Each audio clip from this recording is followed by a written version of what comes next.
ने प्रेम किया है तभी हम लोग का उत्पत्ति हुआ है। यहाँ जितने लोग बैठे हैं, जितने लोग खड़े हैं, अगर एक नर और नारी के बीच प्रेम हुआ है उनके मध्य, तभी हम लोग का सृजन हुआ है। तो प्रेम से मुकरना क्या, प्रेम से इनकार क्यों करना? प्रेम करने के लिए कोई मिले तो। मुद्दा अभी छात्रों की निराशा है और छात्रों की जो हताशा है वो हमारा एक महत्वपूर्ण मुद्दा रहेगा। हम लोग सरकार में आते हैं तो सबसे पहला हमारा प्राथमिकता जो रहेगा कि इस राज्य में नियमित परीक्षाएं होंगी और फ्री एंड फेयर एग्जाम लिए जाएंगे। अगर उसमें किसी प्रकार की गड़बड़ी होगी तो उसमें उच्च से उच्च पदाधिकारी क्यों ना है, उन्हें बिल्कुल बर्खास्त किया जाएगा। उनके साथ किसी प्रकार की कोताही नहीं बरती जाएगी। जरा पहली बार लड़े चुनाव, 8 लाख से ज्यादा वोट आपके उम्मीदवारों को मिला है। आजसू पार्टी जो है वो अब एक तरह से अगले विधानसभा चुनाव तक का जो है रोड मैप उन्होंने जारी किया और उन्हीं इलाकों को वो फोकस कर रहे हैं जिन इलाकों में आपकी अच्छी खासी बैठ रही वोट आपको मिला है। तो आप कैसे देखते हैं, आपके लिए क्या आजसू आज की तारीख में चुनौती है या है, तो फिर कैसे निपटेंगे उससे? क्या देखिए, मेरे लिए कोई एक विशेष दल हमारी चुनौती नहीं है, क्योंकि मैंने वहां से वोट लाए जहां से आजसू के अलावा बाकी पार्टियां थे। जैसे मैंने बेरमो से 53,000 वोट गेन किया, वो कांग्रेस की सीट है, पारंपरिक सीट है कांग्रेस की। मैंने टुंडी से भी 60,000 वोट लाए, वो झारखंड मुक्ति मोर्चा की सीट है। मैंने डुमरी से 90,000 वोट लेकर आया हूँ, 90,000 मैंने, वो झारखंड मुक्ति मोर्चा की पारंपरिक सीट है। तो ऐसा नहीं है, किसी एक दल से हमारी लड़ाई नहीं है, हमारी लड़ाई एक विचारधारा की है। और ये जो फिलहाल जो पॉलिटिक्स कर रहे हैं उससे जनता कहीं ना कहीं कट रही है। हाँ, नो डाउट हमें समय लगेगा, लेकिन आने वाले दिनों में झारखंड के पॉलिटिक्स में हम लोग बेहतर स्थिति में होंगे और एक बेहतर क्षेत्रीय पार्टी के रूप में होंगे। अकेले लड़ेंगे आप? जी, फिलहाल हम लोग विधानसभा के चुनाव अकेले लड़ेंगे। जयराम जी, ये देखा गया चुनाव में केवल एक जाति विशेष का। दादा, अब हम आपसे करवत प्रार्थना करना चाहेंगे, आप सभी लोग इंटेलेक्चुअल लोग हैं, एकेडमिक लोग हैं, मीडिया हाउस के लोग, अब इस सवाल से हमें बचने दिया जाए, इस सवाल से हमें रहम किया जाए। 3.5 लाख एक जाति के वोट नहीं है।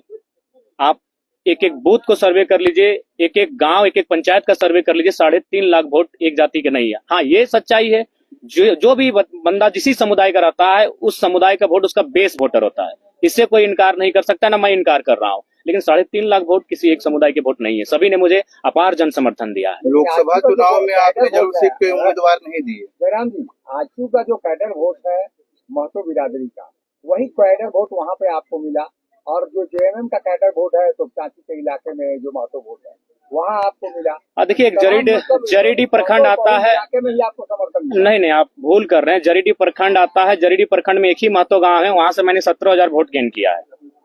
मुझे लगता है आप लोग थोड़ा सा भूल कर रहे हैं। आप लोग को और ग्राउंड में जाकर सर्वे करने की आवश्यकता है, क्योंकि आप लोग उन्हीं बातों को सुनते हैं जो मीडिया में बाकी दलों के नेता कहते हुए दिखते हैं। आप जनता के बीच जाइए और जनता के बीच जानने का प्रयास कीजिए कि आज हमारा रोल क्या है। आप चले जाइए बेहराकुदर, वो एक राजपूत समाज का गांव है, वहां मुझे अच्छा वोट मिला। आप चले जाइए चौबेडी, वो ब्राह्मण का गांव है, मुझे वहां से अच्छा वोट मिला। तो मैं किन किन समुदाय को गिनाऊं बताइए?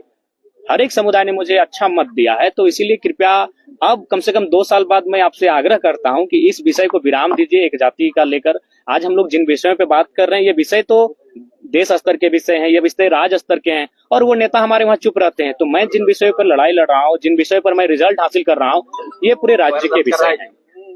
रिजर्व सीट पे आप लोकसभा चुनाव नहीं लड़े? नहीं दादा, लड़े। 2 रिजर्व सीटों पे हम लोग चुनाव लड़े। सिंहभूम में हम लोग हो समुदाय के साथ गए, दुमका में हम लोग संथाल समुदाय के साथ गए, और सिंहभूम के हमारे प्रत्याशी लगभग 50,000 वोट लेके आए। 44 के 45,000 वोट था। जहाँ जेएमएम का उम्मीदवार नहीं, ऐसा कुछ नहीं है, ऐसा कोई प्लानिंग नहीं है। हम लोग ये देखें कि हम लोग वोटर्स कहाँ हैं, कहाँ हमारे केडर हैं, जहाँ चुनाव में काम हो सकता है। गोड्डा में भी हमारे थे, लेकिन वहां तक हम लोग पहुंच नहीं पाए, प्रत्याशी नहीं मिल पाया। तो ऐसा नहीं है। हम लोकसभा चुनाव में आप सामान्य वर्ग के कैंडिडेट्स को बहुत न के बराबर उतारा। देखिए, एक्चुअली देखिए, लोग विधानसभा चुनाव में दिखेंगे निसंदेह। हम लोग गोड्डा के लिए भी प्रीफर किए थे कि उस सीट पर हम लोग सामान्य प्रत्याशी को रखें, लेकिन नहीं प्रत्याशी सामने आया। देखिए, सामान्य वर्ग कहीं ना कहीं थोड़ा सा आज के मैंने डेट में भी संपन्न है, तो इसलिए थोड़ा सा लेट लगेगा। उस समुदाय के बीच हमें आने में थोड़ा लेट लगेगा, लेकिन वे भी दिल खोल के तैयार हैं कि ये बच्चे जो आ रहे हैं राजनीति में, उनका स्वागत करेंगे। तो निसंदेह सामान्य वर्ग के लोग भी हमारा स्वागत करेंगे, उनके बीच भी हम लोग जाएंगे। गांडे उपचुनाव भी था, फिर क्यों नहीं लड़े उस पे? गांडी उपचुनाव हम लोग इसलिए नहीं लड़ पाए कि लोकसभा का चुनाव भी उसी तारीख को था और हम लोग नहीं मैनेज कर पाए, क्योंकि हमारा व्यवस्थित कोई टीम नहीं था, और व्यवस्थित टीम नहीं होने के कारण हम लोग इन चीजों को हैंडल नहीं कर पाए।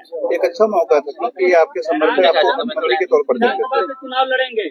देखिए, मैंने शुरुआत में ही कहा था, यहीं पर मेरा प्रेस कॉन्फ्रेंस था, आपके बीच ही मैंने कहा था कि मैं लोकसभा का चुनाव अपनी मर्जी से लड़ूंगा, और गिरिडीह लोकसभा को मैंने प्रीफर किया था, धनबाद लोगों की मांग थी। लेकिन विधानसभा का चुनाव हम लोग प्रयास करेंगे कि जनता की राय के आधार पर लड़ेंगे। तो फिलहाल तय नहीं हो पाया है, लेकिन उम्मीद है कि यह बहुत जल्द तय हो जाएगा। कि विधानसभा का चुनाव हम कहाँ से लड़ें। जयराम जी, युवाओं को काफी आपसे उम्मीद है और वो लोग शिक्षा को लेकर, जैसे पेपर लीक हो रहा है उसको लेकर आपसे काफी उम्मीद रखते हैं, और क्योंकि आप चुनाव लड़ चुके हैं तो आगे की क्या रणनीति होगी आपको? देखिए 2018-21 का डिग्री अभी तक मुक्त नहीं किया गया है। देखिए उन सब विषय पे हम लोग लगातार मुखर होकर बोले हैं। आज हमारे बीच हमारे बड़े भाई देवेंद्र जी बैठे हैं। चुनाव के दौरान इनको लगभग 15 दिन जेल के भीतर रहना पड़ा, तो कारण वही था पेपर लीक का मामला। तो देखिए जहां तक हम लोग का सामर्थ्य है, जिन विषय पर हमने देखिए लड़ाई दो तरीके से लड़ी जाती है, या तो सदन के भीतर या तो सड़क में धरने के माध्यम से। तो हम लोग अगर सदन में नहीं तो सड़क से तो लड़ाई लड़ी रहे हैं, सड़क से तो लगातार अपनी आवाज को बुलंद कर रहे हैं। हमारा जो सामर्थ्य है उन चीजों पर हम लोग कभी पीछे नहीं हटे। हम लोग कभी भी आवाज उठाने से, यहाँ तक आज मेरे ऊपर भी 13 एफआईआर है, एक भी व्यक्तिगत एफआईआर नहीं है। एफआईआर क्यों मिला है? न किसी कंपनी में धरना देने के लिए, किसी को मुआवजा दिलाने के लिए, किसी को नियोजन दिलाने के लिए। तो ऐसा नहीं, हम लोग तो जनता के लिए अपना सर्वस्व निछावर कर चुके हैं। उतना छोड़िए, आज हम लोग घर का दृश्य नहीं जानते कि मेरे घर का दृश्य क्या है। घर में न जाने कितनी प्रकार की घटनाएं घटी, लेकिन हम लोग घर तक नहीं जा पाए, घर तक कदम नहीं रख पाए। हम लोगों ने सब कुछ अपना झारखंड को ही परिवार माना है, झारखंड को ही अपना घर माना है, और पूरे झारखंड वासियों के लिए हमने अपना सर्वस्व निछावर करने का प्रयास किया है। जयराम जी लगातार बोलते हैं कि पैसा वाला हम लोग नहीं है, तो आप लोग कैंडिडेट्स का नाम घोषणा कब कर रहे हैं? क्योंकि जो विधानसभा चुनाव है उसमें समय देखिए, सबसे पहले बात मैं आप सबों से भी एक बार आग्रह करूंगा, क्योंकि आप लोग का प्यार मिला, इसके लिए हम लोग हकदार भी थे। क्योंकि झारखंड के माध्यम से हम लोग देश की पॉलिटिक्स को भी एक अच्छा संदेश दिए कि हम लोग बिना पैसे की पॉलिटिक्स किए हैं। तो एक बहुत सुंदर संदेश गया है। आसान नहीं है कि आप बिना पैसे से 8 लाख वोट गेन करते हैं। ये फिलहाल आज के दौर में 21वीं सदी में जिस प्रकार आज देश का माहौल है, उस माहौल में आप 8 लाख वोट बिना पैसा खर्च करके गेन करते हैं, तो ये कहीं ना कहीं बहुत बड़ा संदेश है, एक सकारात्मक संदेश है भारत के लोकतंत्र के लिए। और उस हिसाब से मैं सभी का धन्यवाद देना चाहूंगा। और बिल्कुल हम लोगों ने कहीं भी मैं अगर अपने गिरिडीह लोकसभा की बात करूं तो 2200-2300 के आसपास बूथ है, उनमें हमको लगता है 1200 से 1300 के बीच ही हमारे एजेंट बैठ पाए थे। 1000 बूथों पे हमारे एजेंट भी नहीं बैठ पाए थे, लेकिन वहां से हमें अच्छा वोट मिला है। तो एक तो बेहतर संकेत हम लोग दिए हैं। जयराम जी, बीजेपी की ओर से डॉक्टर हेमंत बिस्वा इधर पूरा देश देखिए 2 खेमे में बटा हुआ है, या एनडीए के साथ या इंडिया के साथ। आपको लगता है कि इन 2 खेमों को इग्नोर करके बीच का रास्ता निकाल करके आप कहां तक पहुंच पाएंगे? आपको लगता है कि प्री पोल भले ना हो, मगर पोस्ट पोल अलायंस आपको करना पड़ेगा चुनाव के बाद? देखिए, अगर ऐसी स्थिति आती है तो हम लोग एक रायशुमारी करेंगे, जनता के बीच जाएंगे। जनता के बीच जाने में हमें समय नहीं लगता है, हम लोग ऊर्जावान है, और जनता से इस राय को लेकर चलेंगे कि भाई आपने हमें मत दिया है। अगर ऐसी नौबत आती है तो जनता की राय से होगा, लेकिन फिलहाल हम लोग चुनाव अपने बूते लड़ेंगे, अपने सामर्थ्य के दम पर लड़ेंगे। जयराम जी, सोशल मीडिया में चर्चा चल रहा है कि जयराम जी बीजेपी के साथ जा सकते हैं। देखिए, सबसे पहला बात, ऐसा कोई बात नहीं है। अब देखिए, लोग तो बहुत सारी कहानियां बनाएंगे, बहुत सारे किस्से भी सुनाएंगे आपको, और उन किस्सों से, उन कहानियों से फिलहाल मेरा कोई संबंध नहीं है। इस बात को मैं आज आपके माध्यम से पूरी तरह से निरस्त करता हूं कि जो अखबार के माध्यम से आप लोगों ने पढ़ा, उससे हमारा कोई संबंध नहीं है। इंडियन स्कूल ऑफ डेमोक्रेसी लड़ने वाले आगामी विधानसभा चुनाव में? देखिए, ये जनता की राय है और जनता की राय को स्वीकार करेंगे। ऐसा चर्चा है, इसीलिए मैंने पूछा। जी, 2 सीटों पर चर्चा हो रही है। कौन सीट होगा 2 सीट? देखिए, वो तो कंफर्मेशन नहीं हुआ है, लेकिन 2 सीटों पर चुनाव लड़ने की डॉक्टर लंबोदर महतो गोमिया से विधायक है आज के, उन्होंने कहा है कि मेरा चुनौती स्वीकार करो, गोमिया से चुनाव। देखिए, ऐसे तो अगर ज्यादा वो कहेंगे तो चुनौती को स्वीकार कर ही लेंगे। वहां पे मेरा 70,000 वोट आया है, तो वे दूसरे स्थान पर रहे, माननीय विधायक जी दूसरे स्थान। मैं आपको मजेदार कहानी सुनाना चाहूंगा। गिरिडीह लोकसभा में माननीय सांसद के जितने प्रतिनिधि हैं, जितने ग्रामीण प्रतिनिधि हैं, आप उनका बूथ चेक कीजिए, बुरी तरह पीटे हैं। माननीय सांसद को देश के प्रधानमंत्री ने बचाया है और उन वोटर से बचाया। उनके जितने प्रतिनिधि हैं, जिन बूथ में मैं अभी जहां रहता हूं वहां उनका प्रखंड अध्यक्ष है, मेरा 581 वोट है, उनका 50 वोट नहीं है, वो बुरी तरह पीटे हैं। तो अगर डॉक्टर लंबोदर बाबू एक पीएचडी स्कॉलर हैं, एक राज्य की एक ऊंची सेवा को दे चुके हैं, और हम लोग चूंकि युवा है, हमारे मुख से त्रुटिपूर्ण बातें कभी निकल सकती है, लेकिन उनको एक सज्जन व्यक्ति हैं। अगर वो इस प्रकार की बच्चों जैसी चुनौतियां दे रहे हैं तो मुझे लगता है थोड़ा सा लिमिट में ही चुनौतियां दें, नहीं तो अगर स्वीकार कर लिए तो फिर दिक्कत उन्हीं को होगी, और जोरदार दिक्कत। देखिए, उन्हीं का सवाल जो उन्होंने सवाल किया था, देखिए ढोलू महतो का सवाल, देखिए एक बात सुनिए, क्या समर्थन क्या हुआ? ढोलू महतो का विधानसभा बागमारा है, वहां चंद्रप्रकाश चौधरी जी हमसे 40,000 वोट से लीड करते हैं। तो अगर ढोलू को मेरा समर्थन होता तो हम 40 से लीड करते हैं। अगर ढोलू जी का समर्थन हमको होता, हम वहां 40,000 वोट लाएं, बहुत अच्छा लाएं, क्योंकि बागमारा एक शहरी क्षेत्र है प्लस ढुलू का क्षेत्र है, वहां से एक नया लड़का 47,000 वोट लाता है, ये बहुत बड़ी बात है। अगर उनका समर्थन होता तो कम से कम मेरा 70 से 75 होना चाहिए था। चीजों को समझिए, हम वह तीसरे पायदान पर है। अतः बागमारा विधायक जो वर्तमान में सांसद बन चुके हैं उनका कोई संबंध नहीं रहा है। ये एक मीडिया में आया था लेकिन वो सच्चाई नहीं है। विधानसभा चुनाव में सामान्य वर्गों को क्या टिकट देना? बिल्कुल, क्यों नहीं, हर एक वर्ग हर एक तबका सबके साथ लेकर चलना है। ये विधानसभा अरे हम लोग बिल्कुल देंगे। आज होश हवास में इतने मीडिया कर्मियों के माध्यम से कह रहे हैं, स्वर्ण वर्ग को भी हम लोग विधानसभा में उतारेंगे और बाकायदा हम लोग चाहेंगे कि एकेडमिक लोग आए, कुछ पत्रकारिता से भी लोग आए। हम तो संविदा को ऑफर कर रहे हैं, गोड्डा की किसी एक सीट को चयन करें, अभी 6 महीना का समय है, गोड्डा महागामा पड़ा है, हर एक सीट का चयन करें। हम आपके सामने कह रहे हैं, अगर सनिदा एक सीट का चयन करते हैं गोड्डा से तो हमारे प्रत्याशी होंगे। उम्मीदवार या फिर गैर खते? देखिए, हाँ सवाल कर रही है दीदी। आपके जितने कैंडिडेट थे लगभग तीसरे पायदान पर रहे। देखिए, ये संगठन तय करेगी। पहला बात तो उनको हम लोग सांसद मान चुके हैं, तो वे सांसद की तैयारी कर ही रहे हैं। 2029 में निश्चय ही सांसद बनेंगे, लेकिन उसके बावजूद अगर संगठन को लगा कि वे विधानसभा में आने चाहिए तो संगठन जैसा तय करेगी, संसद तय करेगी। दिया था कि जो सांसद का चुनाव लड़ेंगे वो विधायक नहीं लड़ेंगे। हाँ, ये हमने इसलिए कहा था कि हम लोग सत्ता के विकेंद्रीकरण की बात कर रहे हैं, नए नए चेहरों की बात कर रहे हैं, तो हम लोग चाहते हैं कि बाकी जो पार्टियां उनसे अलग पॉलिटिक्स करें। तो अगर जरूरत पड़ी उन प्रत्याशियों की तो हम लोग लेके आएंगे उनको विधानसभा में। जयराम जी, एक photo Indian school of democracy में आपका वायरल होता है, विधायिका अंबा प्रसाद। देखिए, आप देखिए, सबसे पहला बात है, बातचीत हुआ उनसे आपकी? नहीं, ऐसा विशेष नहीं। आप झारखंड की विधायक हैं और मिली तो भाई झारखंड से बाहर हैं तो अपनत्व का भाव है, मिले उनसे, ऐसा बात नहीं है। लेकिन वो उनका भी निमंत्रण था, वो तो वहाँ जाने के बाद पता चला कि उनको भी निमंत्रण है। एक पीछे सवाल है हाँ। कि हार गए आप, ठीक है, फिर भी जाते जाते बहुत बड़ा संदेश दिए, लेकिन आपने समीक्षा किया, हाँ। कारण आपको क्या लगा?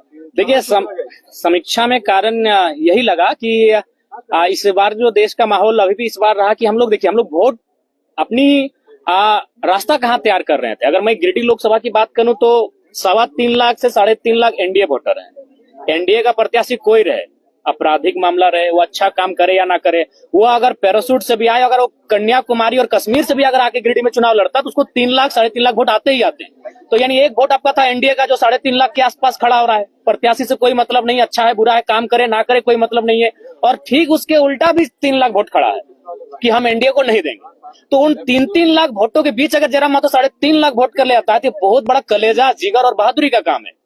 हम लोग एक जो नई पहचान बनाए, बहुत चैलेंजिंग विषय था, क्योंकि आप किसी भी लोकसभा में देख लीजिए 3 लाख वोट एनडीए का है और 3 लाख ठीक इस विचारधारा के विपरीत वोट है। और उस भीड़ में आप एंट्री करते हैं बिना किसी संसाधन के, बिना किसी बूथ मैनेजमेंट के, बिना किसी टीम के, और आप उसी के अनुपात में वोट लेके आते हैं। ये हमारे लिए गौरव का विषय है। देखिए, हम उन्हीं के सवाल पे चलेंगे। थोड़ा सा हालांकि आपको खराब लगे? नहीं, खराब नहीं लगेगा, क्योंकि जो हम लोग महसूस कर रहे हैं कि आप विधानसभा चुनाव में उतर रहे हैं। अब बात है शहरी क्षेत्र का, ठीक है, ग्रामीण क्षेत्रों में आपकी पकड़ है, लेकिन शहरी क्षेत्र जो है, जो बाहरी भीतरी का एक धब्बा आप पे लग गया है, इसको कैसे आप धोएंगे? देखिए, एक बात हम स्पष्ट कह रहे हैं, ये लड़ाई बाहरी भीतरी की कब रही। हमने ये कहा कि जिस प्रकार, अच्छी बात बताइए, आज भारतीय जनता पार्टी जिसकी आप बात करते हैं, उड़ीसा में उन्होंने किस आधार पर चुनाव जीता, क्या किसी को आइडिया है? क्योंकि लोकसभा का चुनाव था, इसीलिए उड़ीसा का मैसेज किसी तक नहीं आया।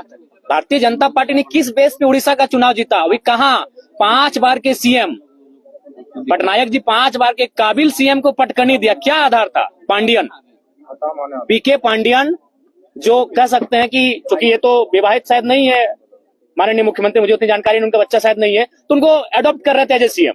पांडियन कौन है? साउथ के हैं। बीजेपी उड़ीसा में क्या नारा देती है कि साउथ इंडियन उड़ीसा में नहीं चलेंगे। तो हम भी वही चाहते हैं कि कोई भी पूरे भारत के लोग यहाँ आए, अपना व्यवसाय करें, रहे खाएं, लेकिन नेतृत्व झारखंड के मूलवासी करेंगे। यही बीजेपी का नारा है।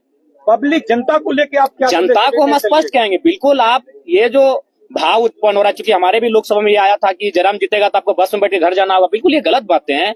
आप जहां रहते हैं, वहां आप जिस नौकरी को करते हैं, आप जहां लीगली तरीके से रहते हैं, स्वागत है आपका। हमारे लोग भी लगभग 16 से 18 लाख लोग प्रदेशों में रहते हैं, ऐसा नहीं है ये केवल भ्रम है। लेकिन हाँ, नेतृत्व का अवसर इस राज्य के लोगों को मिले, ये सबको स्वीकारना होगा।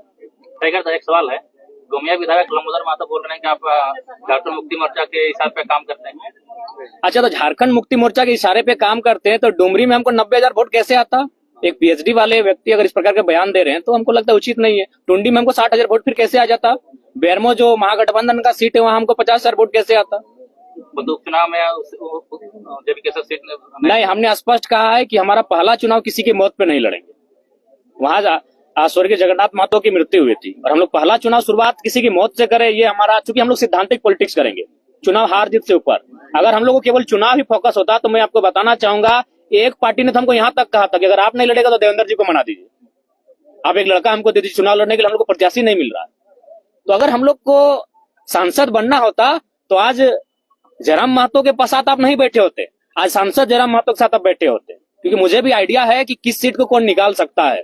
दोनों दलों ने हमें सीधा ऑफर दिया था, एकदम सीधा, दिल्ली से डायरेक्ट टेलीफोन था, एक से हमारा 18 मिनट टॉक हुआ था, एक से 4 मिनट 45 सेकंड टॉक हुआ था कि आप लड़िए हमारी, और ऐसा नहीं कि आप एक सीट से, क्योंकि हमने नेता नहीं रहे भैया, जनता का आशीर्वाद है, हम लोग जननेता हैं, किसी सीट से चुनाव लड़ने का वादा रखते हैं, 4-5 सीटों से चुनाव लड़ने का वादा रखते हैं। और उन्होंने वही ऑफर दिया था कि आप गिरिडीह से लड़िए, आपका मन हो धनबाद लड़िए, आपका मन हो आप रांची चले आइए। इसी से जुड़ा हुआ सवाल है, गांडे से भी आप नहीं होता है। मर्ज नहीं करेंगे और जीतते हैं चुनाव तो जैसे देखिए, नहीं, हम लोग हार जीत से ऊपर की पॉलिटिक्स करने के लिए आए हैं, कोई मर्ज नहीं करेंगे दादा। पोस्ट अलायंस पर जनता के राय के बाद हम लोग सोचेंगे, लेकिन मर्ज कहीं नहीं होगा, क्योंकि हम लोग एक ऐसी पॉलिटिक्स कर रहे हैं कि जहां हम लोग रुकेंगे आने वाली पीढ़ी वहां से स्टार्ट करेगी। देखिए, पहले बात, अभी गिरिडीह अभी भी आप जाके देखिए, आप देवेंद्र दा का जहाँ कैंपेन हुआ जाके देखिए, आज भी लोग अपने घरों में चावल इकट्ठा करके रखे हैं, आज भी लोग अपने घर में आलू और प्याज इकट्ठा करके रखे हैं। उस विश्वास का कत्ल नहीं होगा दादा, चुनाव हार जाएंगे, क्या होगा? यहाँ जीने के लिए कोई थोड़ी आया है, लेकिन उन भरोसे के साथ उन भरोसे का कत्ल नहीं किया जाएगा। हम लोग सिद्धांतिक पॉलिटिक्स करने आए हैं। बोले तो अगर हमको अपनी महत्वाकांक्षा होती, हम संसद में होते, आज हम संसद में होते। जब 3.5 लाख वोट हम अकेले ला सकते हैं, अपने दम पर ला सकते हैं, तो दोनों पार्टियां हमें टिकट कर रही थी, आराम से एनडीए और यूपीए को चयन करते किसी सीट से और निकल जाते, संसद भवन में कमरा भी मिल जाता और झारखंड की समस्याओं को उस पार्टी से रख देते। लेकिन उस भरोसे का क्या होगा? जो 85 साल की बूढ़ी महिलाएं आज खाना नहीं खा पा रही हैं, हम कई बार उनसे मिलने गए कि अभी चुनाव बहुत है, हम लोग अभी 29 साल के, आगे भी चुनाव लड़ेंगे, रो रही हैं, 5-6 साल की बच्चियां रो रही हैं कि नहीं कैसे हार गए टाइगर। तो उस भरोसे को हम लोग कहीं ना कहीं दरकिनार नहीं कर सकते हैं। दुनिया चौधरी को मंत्रिमंडल में जगह नहीं मिला, उसका फैक्टर जयराम महतो को बता रहे हैं। देखिए, उसका फैक्टर वो स्वयं है, इसलिए स्वयं है कि उन्होंने कभी नहीं कहा कि हम लोग, उनका मुद्दा क्या होगा। उन्होंने एक ही चीज कहा कि जयराम से ऊपर है राम, और स्वाभाविक है, हम लोग इंसान है, राम जी हमसे ऊपर है, लेकिन क्या भगवान राम के नाम पर चुनाव लड़ना चाहिए? मुद्दे हैं लड़ने के लिए, आप उन मुद्दों पे लड़िए। अब तो मैंने राम को, अल्लाह को दूर रखिए राजनीति से। कब तक इस देश की राजनीति को यूं ही मतलब धार्मिक उन्मान में लोग रखेंगे? हम चाहते हैं कि पढ़े लिखे नौजवान जब आ रहे हैं राजनीति में, तो कम से कम राजनीति को शुद्ध रखें। इनमें उनका स्वयं दोष है। अगर उनकी स्ट्रेटजी होती, अगर वो गांव जाते हैं तो जयराम आते हैं क्यों रणभूमि में? अगर आज माननीय सांसद महोदय गांव जाते हैं, लोगों के बीच बैठते हैं, तो जयराम महतो क्यों आते हैं? एक 29 साल का लड़का, जिसका अभी तक आज 1 साल हम लोग का पूरा हो रहा है, पार्टी का मैंने निर्माण किया हुआ, 1 साल में यहाँ तक कैसे आता मैडम, बताइए? कहीं ना कहीं उनकी खामियां हैं, उनको बोलिए। और साथ ही साथ सबको संदेश देंगे कि आपका जो पॉलिटिक्स करने का तरीका है उसको भी बदलिए। आप जनता से कटे हैं, आप में और जनता में अंतर है। आपका महल 18वें तल्ला पर है और जनता आज झुग्गी झोपड़ी में रहती है। आप जनता से कटे हुए लोग हैं, आप जनता के लिए काम नहीं कर रहे हैं, जो भी कर रहे हैं अपने परिवार को भरने काम कर रहे हैं। और महोदय सांसद से कहिएगा कि आप तो रामगढ़ के हैं, आप सुन रहे हैं लइयों में जमीन खरीद ली है, सॉरी जो गोमिया का बॉर्डर पड़ता है नदी के उस पार, चूंकि माइन सुधर जाने वाला है।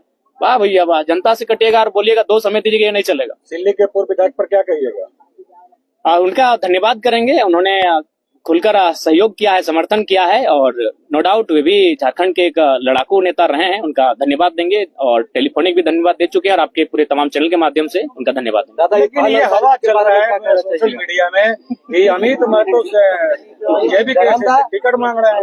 नहीं, ठीक है, अगर वे आएंगे तो स्वागत है, आए, आने दीजिए, स्वागत है। अच्छे व्यक्ति हैं भाई, लड़े हैं। और हाँ, आप कुछ पूछ रहे थे? अमित महतो गिरिडीह में जाके खुलेआम सपोर्ट करते हैं, रांची में क्यों सपोर्ट नहीं करते? नहीं, उस समय शायद वो क्षेत्र में नहीं थे, मेरे भी वहाँ नहीं आए, वो सिर्फ सोशल मीडिया में किए थे। जो हाँ, आपका क्या सवाल? इरफान अंसारी का एक वीडियो देखा, उसमें बोल रहे थे कि ये उम्मीद नहीं था कि 3.5 लाख वोट लेकर आएंगे जयराम महतो, हम राहुल गांधी जी से बात करेंगे और उनको कांग्रेस में लेकर आएंगे, और तमाम तरह की बातें जो आपको लेकर कहते हैं, इस पर क्या कहना चाहिए? देखिए, हमको तो डाउट है कि उनका राहुल गांधी से बात होता भी है कि नहीं। तो सबसे पहले देखिए, ठीक है, सुनने में आ रहा है कि इरफान दा मंत्रिमंडल संभालने जा रहे हैं, तो पहले उनको बधाई देते हैं और उनको कहेंगे कि थोड़ा सा ये जो कॉमेडी वाला बात करते हैं ना, देखिए इरफान दा नो डाउट उनको लोग इसीलिए फॉलो करके रखे हैं कि दिन भर का तनाव को मुक्त करें उनको सुन के। तो उनको बोलेंगे थोड़ा आप सीरियस पर्सन बनिए। अगर आप मंत्रिमंडल में जाने वाले हैं आलम के स्थान पर, तो आपका विषय क्या होगा? अगर आपको नहीं मालूम है तो मैं आपको विषय देता हूँ। आपका सबसे पहला विषय होगा कि जामताड़ा को साइबर क्राइम के धब्बे से मुक्त कराइए, सबसे बड़ा विषय आपका होगा। आपका दूसरा विषय होगा कि जामताड़ा की स्थिति देखिएगा, जामताड़ा के 95% जो पेशेंट होते हैं वो धनबाद आते हैं इलाज करने के लिए, और आप बतौलेबाजी करते हैं, आप रणधीर सिंह के साथ बतौलेबाजी करते हैं, तो कभी भानु प्रताप शाही से, तो कभी निशिकांत दुबे से। ठीक है, कटाक्ष कीजिए, लेकिन जो जेन्युइन समस्या है, जो गंभीर समस्या, उन पे बात कीजिए, उन पे काम कीजिए, उन पे रोड मैप तैयार कीजिए। तो उनको हमारा ये संदेश रहे। अरे ठीक है, पहले आपका उनका सीट संकट में है, वो हमारे साथ आए। जयराम दा, इरफान दा तो यहाँ तक, इरफान अंसारी जी तो यहाँ तक बोल दिए कि आपकी दूसरी शादी हो गई है कहीं पे चुपके देखिए, आप वो बोले थे मेरे वीडियो में, इसलिए मैंने आपसे पूछ दिया। नहीं, ऐसा है, ये सब निराधार बातें हैं। शादी करके आपको लगता है कि कोई मतलब छुप के रह सकता है? ये आसान बात नहीं है। ऊपर से हम लोग को 1 साल पॉलिटिक्स हुआ है भैया। इससे पहले मेरा पास्ट है, आपको मैं बताना चाहूंगा। एक प्रत्याशी जो संसद के चुनाव में लड़ रहे थे, उनकी एक टीम गई स्पेशल मेरे तोपचाची प्रखंड में, और तोपचाची प्रखंड से लगभग 150 नौजवान जिनकी उम्र थी 25 से 30 साल, उनको इकट्ठा किया, जो मेरे साथ खेलते कूदते थे, और उनसे यही सवाल किया कि यार कोई अफेयर का मैटर बताओ ना। तो उन लोगों ने एक ही चीज कहा कि उस लड़के को हम लोग बचपन से जानते हैं, उसको 2 ही जगह देखें, एक अपने गांव से बस में बैठकर कॉलेज जाना, और दूसरा शाम को आके फुटबॉल खेलना, इसके अलावा उसको कहीं नहीं देखे। तो ये चीजें भ्रामक हैं, ऐसा कोई विषय नहीं है। और होगा तो छुप के क्यों करना यार, बताइए ना समर भैया। प्रेम, किसी ने प्रेम किया है तभी हम लोग का उत्पत्ति हुआ है। यहाँ जितने लोग बैठे हैं, जितने लोग खड़े हैं, अगर एक नर और नारी के बीच प्रेम हुआ है उनके मध्य, तभी हम लोग का सृजन हुआ है। तो प्रेम से मुकरना क्या, प्रेम से इनकार क्यों करना? प्रेम करने के लिए कोई मिले तो